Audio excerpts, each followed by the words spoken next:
Yeah, that was pretty heavy. Every once in a while, a film comes along that doesn't just show history, it makes you feel the weight of it. Nuremberg is that kind of movie. It's chilling, emotional, and led by one of Russell Crowe's most haunting performances in years. Let's talk about it.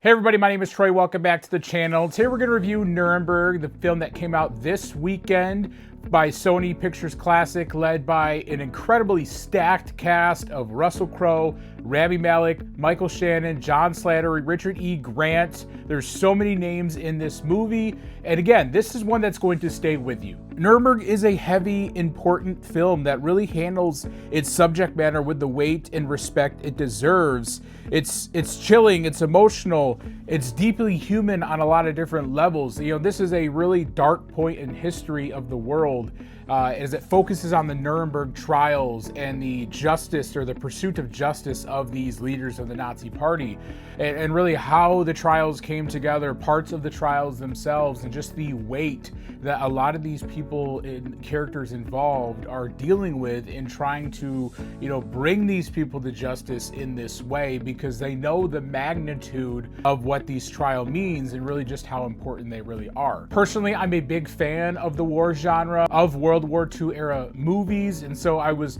really excited to see this, and I think this is on par with a lot of what we've seen over the last several years. It is very good, it's very strong. There are some pacing issues, I will admit, that you do kind of feel the weight of the runtime, especially in the first half.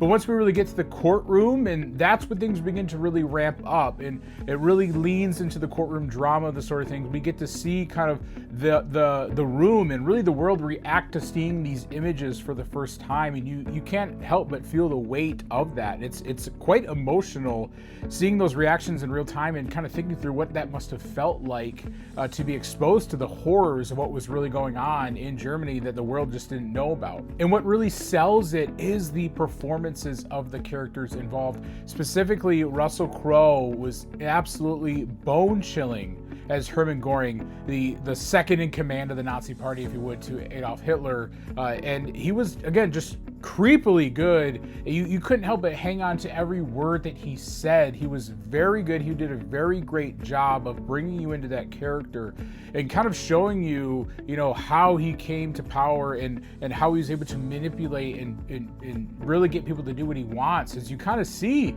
Ramy Malek's character as the therapist, Douglas Kelly, start to do those things, right? An American soldier being lured into having access to him and kind of doing his bidding and kind of being confronted with that reality as he's ultimately discharged later on, that we see because of, you know, just how close he got and some of the things he was starting to believe. And so Russell Crowe did such a really great job. He is the standout of this movie amongst a large cast. And I think that he may get some awards talk just because of how good he is, and it's definitely warranted. Ramy Malek is equally great. He goes toe-to-toe with Russell Crowe in many different ways. Specifically, the scene that was one of two scenes that was absolutely sensational. The first one becomes after the trial when they show the images from the concentration camps. Ramy Malek's character leaves. He goes to the cell, waits for Herman, and confronts him, and it's this explosive scene between the two of them, and they really go toe-to-toe. Two A-list powerhouse actors absolutely delivered in that moment. You couldn't help but feel what they were saying to each other, and so hats off to both of those guys. They were absolutely tremendous. But the supporting cast is incredible too. Michael Shannon as the Supreme Court Justice, stepping into the role, leading these trials. John Slattery's character, Richard E. Grant, a small role but important one that comes up when he takes down Hermann Göring on the stand and getting him to admit that this, you know, after claiming he had no knowledge of the mass genocide, that he would still follow the Fuhrer to the end. And just a huge moment, a powerful moment, and so he played a really important role.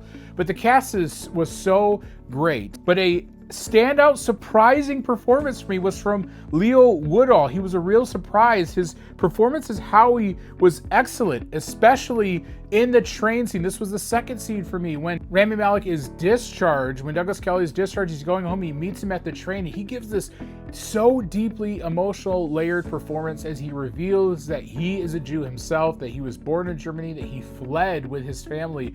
His parents didn't make it, and just how much this trial means to him, even if it's going to have the result that we all know it's going to have. It's just an incredible performance by Leo there, one I didn't see coming. And so he was definitely a surprise coming out of this movie. The direction really felt confident and unflinching. It doesn't shy away from some of these difficult truths, and you can feel the attention to detail and how the courtroom scenes are staged and how the silence is used to create that tension. The cinematography is also really great too. It looked really good. It looked really clean. And so I just appreciated the director of leaning into some of the hard realities of the time. And again, just that it doesn't, this movie isn't meant to make you feel good. It's meant to make you sit and ponder and reflect on the past and how it could impact the future. And so I just really appreciated the direction there and making you feel those things. But overall, Nuremberg isn't an easy watch, but it's a necessary one. Between Russell Crowe's haunting performance and Ramy Malek's emotional depth and an incredible supporting cast, this film really does deliver a lot of good things and overcome some of those other things that maybe drag the pace down. It's just a really solid film, and it's definitely worth seeing, an important one to see. Nuremberg isn't just good, it's important, and it reminds us why stories like this still matter and why, personally, I'm glad that we still see films made like this today. But if you saw Nuremberg, let me know your thoughts in the comments below. What did you think of the film? How does it compare to some of these other projects that have been done over the years? I know there's a film that came out in the 60s as well as a really popular miniseries that came out in the early 2000s. Where does this compare for you if you've seen those other projects? Be curious to know about that. Leave a comment and a thought down below too. But if you like this video, guys, leave a like, subscribe for more content. Thanks for tuning in.